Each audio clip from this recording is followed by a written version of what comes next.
Hi, good afternoon all. So, a few things which we spoke about yesterday, that is related to your rural, we're discussing on the topics of rural industries. So, yesterday it's been this sessions has been going on this on the broad topics we are discussing on this for 2 days now, where people are discussing about the concept of rural uh, marketing in India, how the rural industries are been faring in India. So we're going to keep continuing with that aspect. We're going to discuss something about that, like how your rural industries are working. Yesterday, what we were able to see is that we saw the advantages, or what rural people are able to understand. The concepts are like what rural industries are able to do to the generation of revenue to the country, to the Indian government. And on the other end, we saw the problems. I've sent a screenshot to you people also regarding the points what we discussed yesterday, to make you people to note down again those points, or it will be helpful for you people to things what we had yesterday. So the points that we discussed were yesterday related to the role which has been played by your small rural industries towards the development, or towards the Indian economy aspect, is employment opportunities. And then we spoke about how these smaller companies take lesser period of time to make profits. Then started producing skilled labors. When they start giving you skilled labors, then what do we have is the balanced regional development, something like where it where we need to start promoting, or we need to start um, developing more businesses into rural areas as well, rather than only concentrating on cities or the metro cities areas as well. Then we spoke about the low cost labors. Labors will not be usually labors will be available at a very lesser or a cheaper price. You won't find costliest labors, as these people, as almost all the labors will be drawn from the local aspects. So that we had taken. Then all the local resources are being utilized. When we people consider your local resources, something like the technology which has been utilized, manpower which has been utilized, then capital, the fundings which come. So the fundings and all which have been taken, which have come, so those also have come from your will come from your local aspect. So here what happens, your local capacities will be utilized properly. Your local skills will be tested, talent will be tested, all those things. Then given production of consumer goods that we had taken. Then mobilization of savings. So naturally, if we don't put huge money on the capital, technology and manpower, how much is wanted, or how much is required? If we put that much, I think enough money or enough amount would be saved. Then next point we took up was export. Start promoting or start developing your products, your handicrafts, your handloom products, to be distributed to the products, to I mean to send the products from one place to another, to that. And other advantages also we people had discussed about. So these 10 points which we had discussed, and on the contrary side, we had also discussed about the 10 eight problems which have been faced by your rural industries, such as non-availability of raw materials was one. Then market, inadequate market. Sometimes you feel restricted to your markets. Then technology. Technology is not sophisticated one, is not updated one. We do not use those updated technologies that we had discussed. Then ultimately the sources of finance which we get, the amount which we get, is pretty much lower, short. Then competition from large scale. The competition, do not think whether I am supposed to compete with larger scale or higher scale. We tend to compete. Competition is all about, irrespective whether you are big organization, small, or the medium organization. They tend to be always remaining with lesser. I mean, the competition is competition. So the problem what rural industries face is that they face competitions from urban city areas, from urban cities. So that is the problem. Then power problems, power supply problems. So now, for example, if there is scarcity of electricity, no proper electricity facilities are being provided, that might be a problem.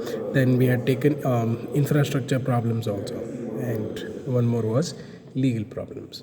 So these were few. These are the questions which have been frequently asked in your main exams. So kindly do keep these points intact. I have, as I have already given you these points in your respective groups. So kindly do follow that. Now, what we'll be discussing today is about the next aspect. Now, we have seen the advantages of rural industries. We have seen the problems what they are facing right now. Today what we'll be seeing is that how do we overcome those problems. Now, what are the assistance which have been given by the government who were ruling that time, and what are the assistance which have been given by the current government, and how are we going to, as a part of rural industries, how are we going to fare in these. So this topic will be completely on measures to promote rural industries, and slightly we'll be taking the other topic also, that will be about ancillary industries. So I'll turn my camera focus here. If you can, this is what the topic we'll be discussing today, as measures to promote rural industries. So the points which we are going to discuss right now here is, so first, when during independence time and till 2000, let's say 2015 or 14 or sorts, we people used to have these 5-year plans. Planning commission, basically the planning commission head used to sit and plan out the roadmap for the next 5 years for the country's objectives, what they want to achieve, how they want to achieve, and what are the things what they want to go up through. So for every sectors of the crowd, not only rural, not only urbanization, not only big organizations, even the smaller organizations, bigger medium organizations as well. So 5 year plans were developed right from the independence stage, but however it was came to existence in first 5-year plan came into existence in 1953, and under the leadership of Jawaharlal Nehru as the Prime Minister of the country. So that time, so every 5-year plan mentions you or gives you certain set of objectives, certain set of roadmaps, as I was telling you the other time. So when we look into the first 5-year plan, where we people, what the country was focusing was into, if you can see here, outlined specific measures for assisting village artisans and for the development of village industries. So this was the main set of concentration which was done to promote or to develop the rural or the local products. So they understood that how important is your local products to be promoted. But what opportunities they got were very limited. What promotions they did were very limited. What assistance they got from the other countries as a foreign investment was limited. That's why you couldn't see the difference, or we couldn't feel the effect on it. So but the objective had clearly mentioned that outlined specific measures that means the objectives for assisting village artisans. Artisans, as I've already told you yesterday, people who create, who develop, who produce goods with their hands. I mean, in the sense who, without using much of technology, they come up with their own products by creating, I mean, by doing some unique things with their hands. And for the development of village industries. So they just laid out the points here, those not specifically what to be done and all, probably just to lay out a roadmap as what the village industries are how the village industries have to be brought into notice. So that was in the first 5-year plan what the people had done. So when we people speak about subsequently of the second 5-year plan, here one of the committees, it was Core committee, where they stressed on, after this, on the advice of that committee, village of small scale industries brought on decentralized mode. That means earlier on it was like no rural industries or people or rural entrepreneurs who used to start up their own business, they never used to be given an opportunity to own up the business on majority base. So they started decentralizing all the part of activities. They started decentralizing the ownership. They started decentralizing your operations. Yeah, so it was very important that this change was to be brought, because when we people see the change what is to be brought here is something where we people see today what liberalization has done to you, what your privatization has done to you. So earlier on, we people used to see that only the public companies used to hold the majority. I mean, public-owned business used to own the maximum ownership, rather than public-private people owning it. Now it's a kind of a combination between public-private. So it's a 50-50 kind of slot where private-public can both participate and build on the projects or build on the development aspects. So according to the committee, what it was framed after the first 5-year plan was that, on the advice, that village and of the small scale industry and the small scale industries both to be decentralized. Let the own entrepreneurs, let the own management let them have their own management, let them have their own decisions whether to wind up or not. Only the few legal formalities to be taken care by the legal authorities. But other than that, it was a free hand given to all the business, and that was what they had probably thought about in the second 5-year plan. Then the sixth 5-year plan was concentrated. Third, fourth, and fifth were there.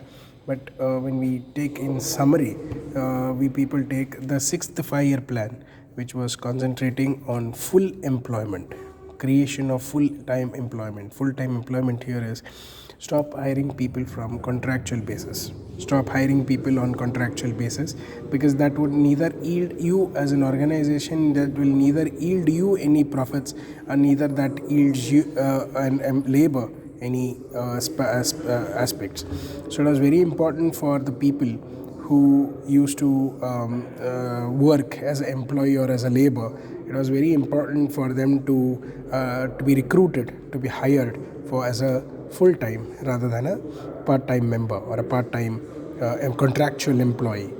So that was the highlight in the sixth one, where creating maximum full-time employment that stands out to be 8 hours job. Full-time employment is 8 hours job. So try to create more 8 hours job for the employees, rather than asking them to work on pieces in the sense, if you have produced 50 products today, you're done for the day. An employee can produce 50 in an hour also. He can produce this 50 in 12 hours also. So he was not paid according to the he was paid according to the number of pieces that he produced. No, he was produced in what time he'll produce these pieces. If he had produced this in half an hour, so this thing will be like per half. So it was calculated on how much time did he take, rather than how much thing it was. So that if he had completed early, there was a problem. If he had delayed, there was a problem. So what used to happen is that his payoff used to be according to the hours he has taken. So rather than keeping such fundas of working, what people used to do is that the planning commission department usually thought to let an employee settle in one organization for 8 hours. Let him settle here for 8 hours in one organization so that he can give in and out, productive, unproductive, both working together, 8 hours of employment. That was done. Then developing the traditional and other base of SSI. Now, what was seen in the previous times was the traditional working methodologies were adopted. Try to develop by using modern technology, modern upgradations of techniques have to be chosen. All those things. So when we develop these, come up from transfer out or renovate from traditional form to modern form. So that was to be brought into notice in the 6th 5-year plan. Then raising level of incomes of rural artisans. Earlier on, there wasn't any scope given to them to earn profits. Neither promotions were done. So it was very important that even rural artisans, people who are working, who are producing or manufacturing their items, local items, needs to be properly paid and properly remunerated, properly financially, properly being helped, supported by the government. So it was very important that the income levels of all these people to be increased or swelled. So like this, we had 10-year, 5-year plans till 12 seasons or 12 aspects of 5-year plans.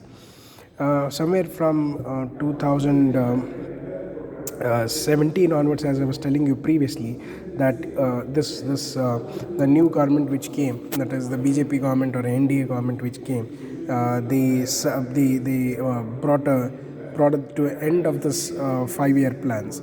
They know now we don't see 5-year plans to be put up. So when you people cross check in your textbooks and all, till you can see 12-year plans to be implemented. After that, you don't see the things which have been put up, like 13. There's nothing called as 13th 5-year plan and all.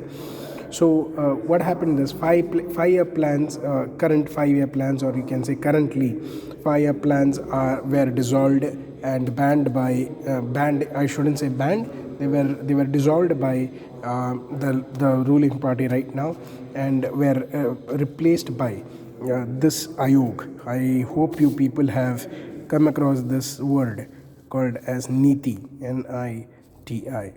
So Niti Ayog, it is another planning organization itself, planning department itself, planning the objectives for the country's economy itself. But this will be headed by as the Prime Minister of the country. This will be headed by the Prime Minister of the country. He'll be the chairperson for it. So if any 2 mark question comes, who is the chairman for your Niti Ayog, it will be your Prime Minister. Don't write your Prime Minister, it will be like Sri Narendra Modi. So what does this Niti Ayog stand for? The abbreviation is Niti Ayog stands for national, N stands for national, I stands for institution, T stands for transformation, I stands for your country, that is India. So it's National Institution for Transforming India. So I repeat again, National Institute for Transforming India. So this is the thing which has been introduced, where they set out roadmaps for all the sectors of work. There's nothing called as 5 years plan here. This is the one new thing which has been started before, and it got replaced by your 5-year plans. So now your 5-year plans have been introduced taken up by Niti Ayog, and there are no more 5-year plans. So if anybody asks you, like if anything comes into picture, like go to website of Google's and all. If you see, you might hit out where's the next 13th 5-year plan and all, you won't be able to get it. Okay, the simple thing is that This has been replaced by your Niti Aayog. So this is about the first 3 points. That is, your first 5-year plan was a measure, what we saw. The second 5-year plan, then the sixth 5-year plan. These were the 3 points. Just now I spoke about your Niti Aayog. That was your fourth point. When we come to the fifth point here, how the measures, the fifth point will be like rural industry projects program. So very important that today we people see there is this actions are being implemented. This programs are being implemented where exclusive projects are being given to rural industries, where they want to see how rural industries can cope up with other bigger organizations, how bigger with bigger picture, with bigger things, with bigger organizations. So in order to do that, rural industries programming was started, and this was started. These rural industry projects program was started in the year 1962. So as an instrument, simply to show growth, to show improvement, to show promote rural crafts, and small scale industries. This programs were started by the government. So that is in the year 1962. Next point, the sixth point is Industrial Policy Resolution of 1977. So you can say industrial policy which we had, it was revamped again in 1971. Again it was revamped in 2000s early. But right now what we are going to discuss about is we are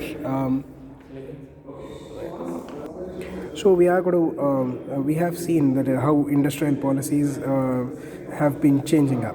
So in it was revamped. It was first put up in 1950s. 57 got changed. 71, 77 got changed.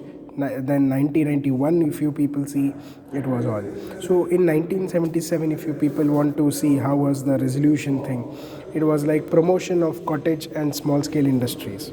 Only promote. There was no extra dose of training has to be given to the rural and the small entrepreneurs or the people who come from let's say from a non-metro city entrepreneurs. Providing them financial assistance, providing them marketing assistance. There was nothing. So just it was to promote your local brands and local products of cottage and small scale industries. Then it was spread in rural areas and small towns. Then there was also a point or a aspect objective raised is like where the products what the people are been putting up in small industries and all should reach out to small areas also, small towns also, where people will get to know about the brand, people will get to know about the city, the products all about, and they'll try to understand and make aware of something. Then transferring from big cities to district headquarters. Earlier on, people used to do the trade, the business only amongst bigger cities. Now, for example, your metro cities, from northern metro city to your southern metro cities, and intrastate trading used to happen. Intrastate is within the state. So what was done here is that they asked them to. The business should be traded from big cities to smaller cities, from one state to another state, from one state to another district headquarters. That means that district's main branch. So that was the main aspect what it was post up in your industrial policy resolution of 1977. Then we have enough spoken about these concepts like district industrial centers. So as of now, if you people see, in your textbook it has not been upgraded, your district industrial centers. As per the latest, I think there are industrial centers. As per this thing, there are somewhere around 400 odd industrial centers, district industrial centers have been set up with covering around 400 plus districts in the country, and over somewhere around 5 lakh units have been estimated to be set up around in the latest 2000 figure. And somewhere the budget goes every year. If you people see, if you read, if you go through the union budget, certain things will be allocated for all the sectors, for large operations, for small operations, and for medium operations. MSME, which we people call. So that is for that MSME is I'll give you the abbreviation. It is Ministry for Ministry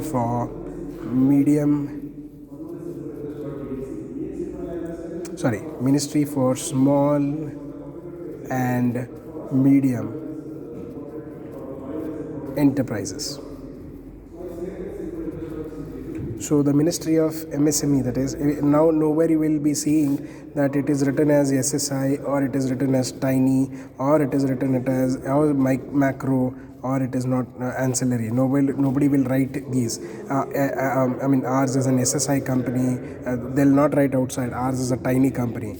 If it is an MSME undertaking, or if it is an MSME, that means understood that it is covering under small, medium, or enterprises.